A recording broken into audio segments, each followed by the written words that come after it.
Very good morning to all of you. आज ये class है पावर शेयरिंग के ऊपर है। एक इसमें कुछ क्लियर नहीं दिख रहा है क्योंकि ये जस्ट एक रिवीजन क्लास है। जैसे जो बच्चे इस बार 10th का बोर्ड दे रहे हैं उनके लिए जस्ट एक रिवीजन क्लास रखे हैं और हम चाहें कि अब क्लास को ज़्यादा लंबा ना करें, इसलिए पॉलिटिक्स का है पहला चैप्टर पावर शेयरिंग। और पावर शेयरिंग से रिलेटेड जितने भी इम्पोर्टेंट चीज़ें हैं, इम्पोर्टेंट चीज़ों को हम कवर करने की कोशिश की है। जिसमें सबसे पहले चैप्टर का नाम है power sharing. What is power sharing? Power sharing का मतलब होता है कि जो भी पावर है उसको डिस्ट्रीब्यूट करना, छोटे छोटे लेवल पे डिस्ट्रीब्यूट करना। आइए वन बाय वन समझते हैं। सबसे पहले जो हमारा है वो है आपका बेल्जियम एंड श्रीलंका, यानी कि पावर शेयरिंग के चैप्टर्स में बेल्जियम की बात करता है और श्रीलंका की बात करता है। जिसमें सबसे नंबर 1 फर्स्ट पे आता है बेल्जियम के बारे में बतलाया गया कि बेल्जियम में कैसे वहाँ पे कॉन्फ्लिक्ट हो गया था पावर को लेकर के। ठीक है, वहाँ पे 3 भाषा बोलने वाले लोग रह रहे थे। एक आपका जो है वो बोलता था स्पीक डच बोलने वाले लोग थे, दूसरा था आपका फ्रेंच और तीसरा था जर्मन। यानी कि पूरे यदि बेल्जियम की बात करेंगे तो पूरे बेल्जियम में 3 भाषा बोलने वाले लोग थे। जब पूरे बेल्जियम की बात करें जिसमें 59% यानी कि 59% जो वो डच बोलते थे। ठीक है, उसके बाद 40% फ्रेंच बोलते थे, उसके बाद जो 1% बच गए वो जर्मन भाषा बोलते थे। ठीक है, इसलिए तीनों लैंग्वेजेस में ज़्यादातर तो कॉन्फ्लिक्ट ये 2 लैंग्वेज में था क्योंकि डच बोलने वाले और ये आपका फ्रेंच बोलने वाले इसकी आबादी ज़्यादा था, इसलिए इन दोनों में कॉन्फ्लिक्ट ज़्यादा था। उसके बाद बेल्जियम की राजधानी कैपिटल है ब्रुसेल्स है और उस ब्रुसेल्स में ये जो आपका बताया कि वो पूरा ओवरऑल बेल्जियम की बात कर रहा है, यानी कि पूरे बेल्जियम में ये इस प्रकार थे।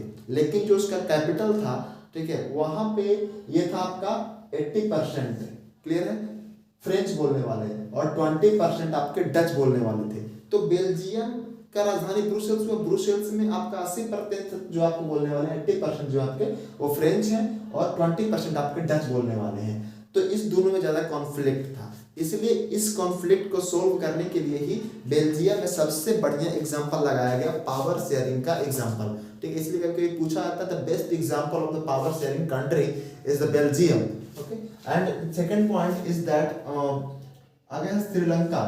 ठीक है, डच और फ्रेंच के बीच में पहली चीज ये है कि डच और फ्रेंच के बीच में कॉन्फ्लिक्ट कब शुरू हुआ? तो कॉन्फ्लिक्ट शुरू हुआ आपका जाके 1950 से 1960 यानी कि 1950 से 60 के बीच में कॉन्फ्लिक्ट शुरू हुआ। ठीक है, इसीलिए उसके बाद आए पढ़े श्रीलंका के बारे में। श्रीलंका में भी सेम कंडीशंस थे। श्रीलंका में जो रह रहे थे वहाँ भी अलग अलग भाषा बोलने वाले लोग थे, लेकिन सबसे ज्यादा जो लैंग्वेज वहाँ पे बोला जा रहा था वो था सिंहला। यहाँ लिखा है सिंहला बट हिंदी में सिंहली पढ़ते हैं। ठीक है, सिंहला।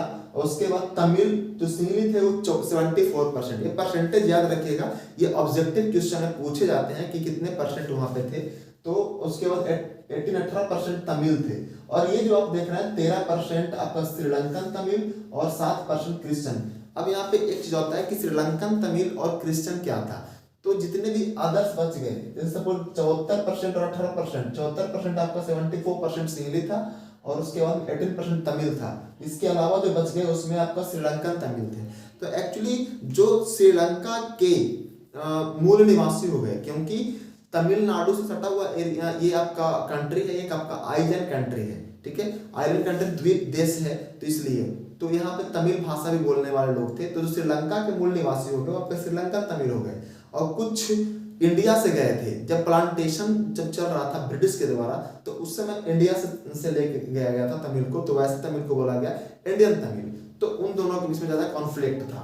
ठीक है, इस चीज को समझेंगे। उसके बाद यहाँ कुछ क्रिश्चियन भी थे क्योंकि अंग्रेज भी पहुंचे थे वहां पे, ब्रिटिश भी पहुंचे थे, तो यहाँ पे कुछ क्रिश्चियन भी थे। ऐसा नहीं है कि मुस्लिम नहीं थे, मुस्लिम भी थे। ठीक है, हिंदू भी थे, समझ में आते। तो इस प्रकार के वहां कुछ लोग रह रहे थे। सबसे बड़ी चीज है कि मेजोरिटेरियनिज्म इन श्रीलंका। मेजोरिटेरियनिज्म